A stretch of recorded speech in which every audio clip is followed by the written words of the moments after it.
Hello guys, আসসালামু আলাইকুম। আপনারা কেমন আছেন? আশা করছি ভালো আছেন। আমিও ভালো আছি। আমি মাহিরা। এই নিউ ব্লগটা আপনাদের জন্য আমি নিয়ে এসেছি। আপনারা পুরোপুরি ভিডিওটা দেখেন, কোনো জায়গায় যাবেন না, আমার সাথেই থাকবেন। আজকে আমি দোকানে যাওয়ার এই ভিডিওটা করব। এত কথা না বলে চলেন শুরু করা যাক। প্রথমে আমি আমার ব্যাগটা নেব, কারণ আমার দোকান থেকে আবার কোচিংয়ে যাওয়া লাগবে, কারণ আমার অনেক পড়া আছে কোচিংয়ে যাওয়ার জন্য। তাহলে আমি ব্যাগটাকে নিয়ে নিই। এখন আমি যাব হলো আমার দোকানে। চলেন চলেন যাওয়া যাক।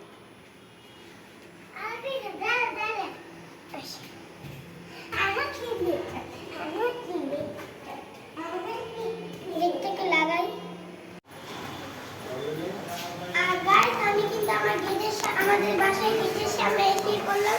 আর আমাদের বাসায় গেটের সামনে রাস্তাটা কেটে ফেলেছে। আপনারা দোয়া করেন আমি যেন সাবধানে যেতে পারি। গেলাম তো গাইস, আমি পার হয়ে গেছি। এখন আসে যাওয়া যাক রাস্তার দিকে।